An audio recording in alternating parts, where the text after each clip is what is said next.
Peadar Ó Riada, go Uachtarán.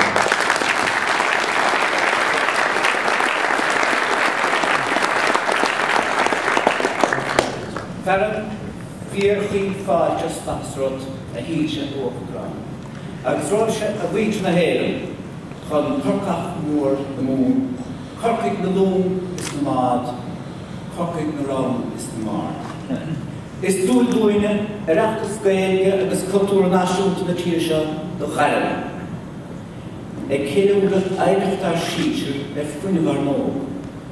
Ar feadh seachtaine sníigh srug abhainn na bhíigh ceann cuasain sá, aréir láthair le srug ar núchas ar bhéin aithne ar meadhléilech san mí seo. Ón gceann seo óstáil Fáilte bhaile bróisteach, agus is sin amach siad a gcathair ása sin corcaigh atá cin 8 bliain. Os líonigh ar machtan chuig le bráithis agus le fíorchaí fáilte gan ar bhéil. Le grá fáilte rebelúnach corcaigh. Uachtaráin agus le níos fáilte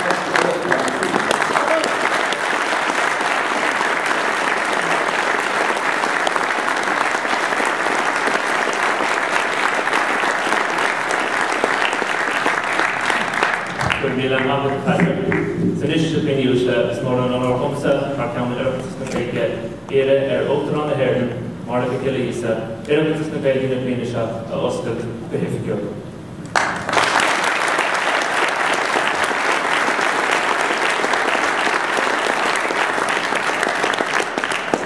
Bhín Uaisle is mór an dóchar tá orm a bheith seoladh na gorcaí a Oireachtas na Gaeilge geallmhíle sa mar.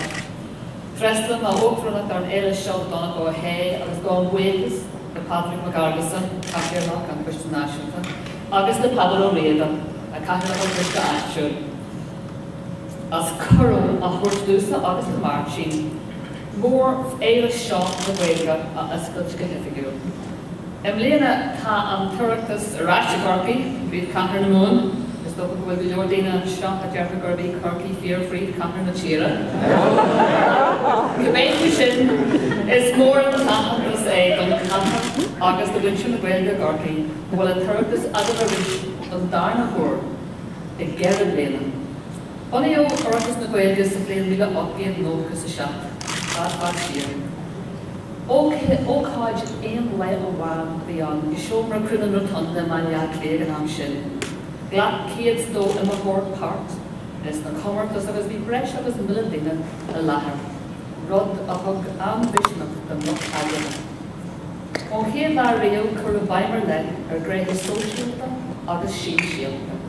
Deis bhí an do lucht na Gaeilge agus do bhfuil leoraigh, aithne a chur a chéile agus sult a bhaint as an cultúr ag an level is airde. Ba é dogus de híide duine eile a caiisiáil ars Uachtarán a thug órais na hoscailte ar an lá sin. Dúirt sé, táid i bula bhuiile láidir ar son na hÉireann. Bhuiile níos láidir na de híoltha ar dús, or táid i taispint don dón mhór go bhfuil an sean éire na Gaeilge, biol an go fáil.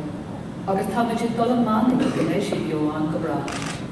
Bhfuil is géir gur ó éagfacht ag an bhuiile sin a bhfuil an críomhan éanamh in tús an chéad Oireachtas. Nó tá éire na Gaeilge bio go fáil.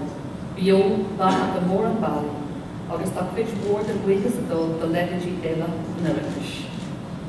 Cur tús na taispeachtas álaíne an Oireachtas in 1950, agus bhí sé ar an taispeachtas álaíne ó bhóg sa tír leis na blianta fada. Tháinig boró mór bhí scríbhnear an na Gaeilge, de bhair na deisian na litirtha a chur an tuireachtas ar bun. Tháinig rap ar na hálaína tradiisiúta tríomh na Gaeilge fásta, seagar an tardan a cruchaí an tuireachtas dóibh. Ní hé nach ró droch blianta ag an Oireachtas bhí. Bhí tréimh se an roimh dara cosdónta ná rapta an féile ar bith, ach bhair sé frit sin agus mar an si fós. Tá achlan mór tagatha ar an saoil na leithe sin fadó. Scaibhir scéal an Oireachtas ar phobal níos leithne nuair a bhunaíodh RTE radio na Gaeltachta agus nuair a thuisí siad ar ógadtí an Oireachtas a chréalú ar fud na tíre. Tá curtha go mór le cail an Oireachtas ag TG Cahar ó hanig siad ar an ó Gaeilge Gaeilge. An ar gcuideach do fásta an seachtain seo, éileach telefíse agus radio ón BBC, ionadaithe ó Funse agus lá nua, agus bé afran an Oireachtas le feiceann ar RTE a héin de dónaí seochaí. Is léir nach raibh eagla ná bhrogal ar lucht agratha an Oireachtas, an éile a achmhúnú mar bhagá. Chuid den achmhúnú sin se gan dalt an carint atáis ag an Oireachtas do Ghaoine óga. Deirtear lam go húdarasach, go bhfuil maníos do líad a hagan chuig an Oireachtas anis go maiid faoi bhun na maníise. Wel, can cóir sin ormh. Tá sí ormh. Rwy'n cael cynnig fwy margin. Ar sgleb na hóga fwy lansel an ocht agus idir seo agus an dónach be crí an Oireachtas ag prado le cwysna tá ó an an bhfuil bríomhar agus bróda. Is minic a bhí an caint an oráid sa bhaile a géin, faoi cultúr na hÉireann agus faoi na halcaí. Agus is minic a luam Oireachtas na Gaeilge mar éisiúna.